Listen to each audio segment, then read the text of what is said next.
In this video, I want to talk about how to optimize your practice marketing, because that is sort of one of the conundrums that a lot of the integrative medicine practitioners face.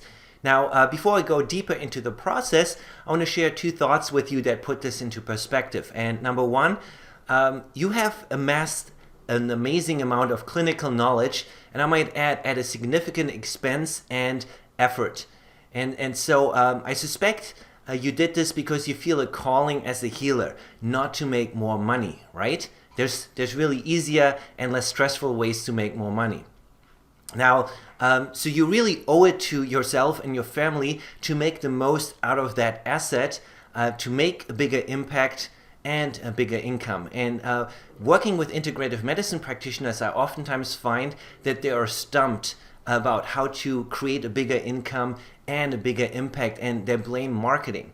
And I agree that marketing can feel really like a big conundrum, like a gigantic puzzle piece, if you don't know the big picture, if you don't know how the different pieces fit together. And in many ways, that is probably how your patients feel about their health, right? They just can't fathom how to actually get from here to there. They don't see how the different elements need to fit together, what they need to do in their health journey to actually turn the needle around. But for you as a health practitioner, it is blatantly obvious what needs to happen in what order. And so I want you to take heart that marketing can be approached the very same way. If you know what the process is, then it is actually not that difficult to market your practice. And I want to prove this to you that marketing does not have to be difficult. And so the experiment is here. Here's my wallet. And I have a $20 banknote, and I want to sell it to you for $1. Do we have a deal?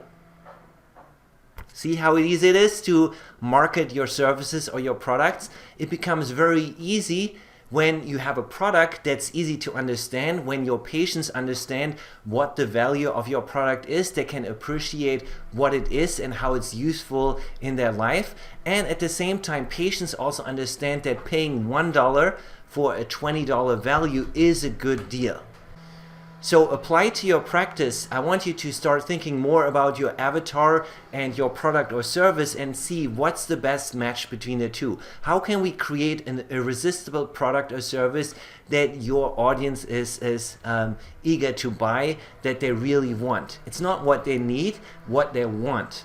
And so part of that equation has nothing to do with figuring out what's the messaging, what do I do on social media, on my website, in my email marketing. It really starts with the basics of like, do we have a product or service that is irresistible to my target audience? And so working with integrative medicine practitioners, we often take a step back and actually ask, okay, who is your perfect avatar and what is your product? And do we believe that the product or service that you sell to that avatar is really the best way to describe it? Does it have everything that they want and more? Do they readily see the value of what you're selling in their life? And do they appreciate that the value of what they're getting is much, much more than what they're paying for it? And so these two elements, the avatar and the product and service, are not independent of each other. They influence each other. And so, the first step really in optimizing your practice marketing is asking yourself, is the product that I have the perfect product for my patient? And if not, what do I have to change about the product? Do I have to add something? Do I have to remove something? Do I have to describe it differently? And you may find that little changes will really change how your audience perceives that product. Now, at the same time, you can say the product is the product, I can't change it. Well, then maybe you have to go back to your target audience and see, do I have to change the target audience slightly? Maybe it's not marketing to all of autoimmune patients. Maybe it's only picking, one that has maybe psoriasis and lupus.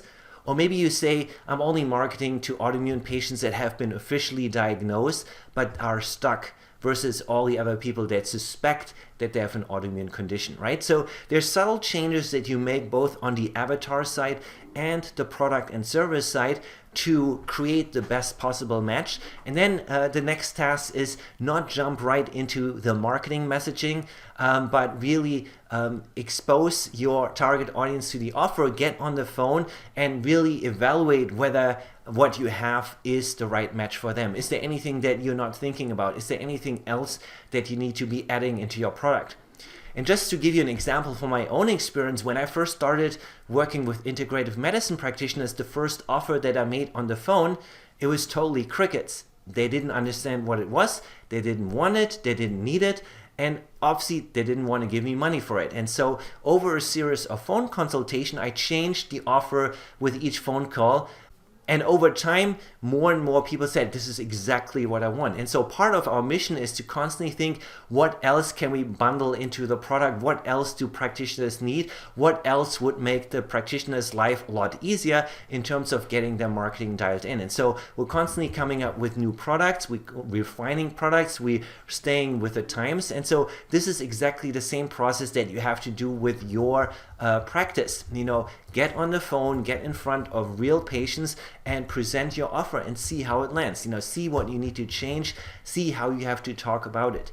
And it's only then that you can talk about, okay, what are we doing in terms of a marketing funnel? What's our messaging on social media, on our website, with our lead magnets, with our email marketing, in the videos, and how does it all need to flow to get your target audience reliably to buy into your product?